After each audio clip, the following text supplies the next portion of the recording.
मियां Nasruddin part 2 गद्यांश पे आधारित प्रश्नोत्तर हम लोग करेंगे। गद्यांश इस प्रकार है। साहिबो, उस दिन अपन मटिया महल की तरफ ना गुजर जाते तो राजनीति, साहित्य और कला के हजारों हजार मसीहों के धूम धड़क्के में नानबाइयों के मसीहा मियां नसरुद्दीन को कैसे पहचानते और कैसे उठाते लुत्फ उनके मसीही अंदाज का।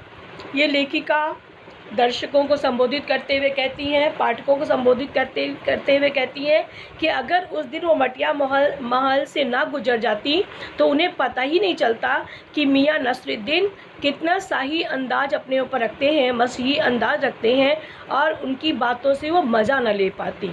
हुआ ये कि हम एक दोपहरी जामा मस्जिद के आड़े पड़े मटिया महल के गड़ैया मोहल्ले की ओर निकल गए। एक निहायत मामूली अंधेरी सी दुकान पर पटापट आटे का ढेर सनते देख ठिठके। सोचा सेवइयों की तैयारी हो रही होगी, पर पूछने पर मालूम हुआ खानदानी नानबाई मियां नसरुद्दीन की दुकान पर खड़े हैं। मियां मशहूर हैं 56 किस्म की रोटियां बनाने के लिए। लेखिका कहती है कि जब वो दोपहर को जामा मस्जिद के पीछे पहुंची तो एक मड़ैया से, एक झोपड़ी की तरह एक दुकान से, निहायत बहुत ही मामूली सी दुकान थी, बहुत अंधेरा था उसमें, और वहाँ से पटापट आटे के सनने की आवाज़ आ रही थी। लेखिका ने उस आवाज़ को सुना तो वहीं वो रुक गई, ठिठक गई, और वो सोचने लगी शायद सिवैयाँ बनाई जा रही होंगी। पर जब उन्होंने पूछा तो पता चला कि ये खानदानी नानबाई मियां नसरुद्दीन की दुकान है, जो 56 प्रकार की रोटियां बनाने के लिए महारत हासिल है और वो मशहूर है।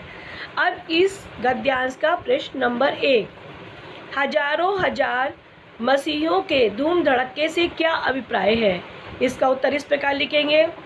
इसका अभिप्राय ये है कि दिल्ली में राजनीति, साहित्य और कला में हजारों प्रतिभाशाली लोग अपनी प्रतिभा से हलचल बनाए रखते हैं, वैसे ही मियां नसरुद्दीन भी अपनी नानबाई के क्षेत्र में वो 56 प्रकार की रोटियां बनाने से प्रसिद्धि प्राप्त कर रहे हैं। प्रश्न नंबर 2, नानबाई किसे कहते हैं, यहाँ किस नानबाई का जिक्र हुआ है। इसका उत्तर इस प्रकार लिखेंगे। नानबाई उस व्यक्ति को कहते हैं जो कई तरह की रोटियां बनाने और बेचने का काम करते हैं। यहाँ मियां नसरुद्दीन नामक खानदानी नानबाई का जिक्र किया गया है। प्रश्न नंबर 3, मामूली सी दुकान पर लेखिका ने क्या अनुमान लगाया, पर उसका अनुमान किस तरह गलत निकला। इसका उत्तर इस प्रकार लिखेंगे। मामूली सी दुकान पर गुथते आटे का ढेर देखकर लेखिका ने अनुमान लगाया कि इतने सारे आटे से सिवैयों की तैयारी की जा रही होगी, पर पता चला कि ये रोटियां, यहाँ पर रोटियां बनाई जाती हैं। इस तरह उनका अनुमान गलत निकला और उन्हें पता चला कि ये मियां नसरुद्दीन प्रसिद्ध नानबाई की दुकान है। प्रश्न नंबर 4, मियां नसरुद्दीन की दुकान कहाँ स्थित थी। इसका उत्तर इस प्रकार लिखेंगे। मियां नसरुद्दीन की दुकान जामा मस्जिद के पास मटिया महल के गड़ैया मोहल्ले में स्थित थी।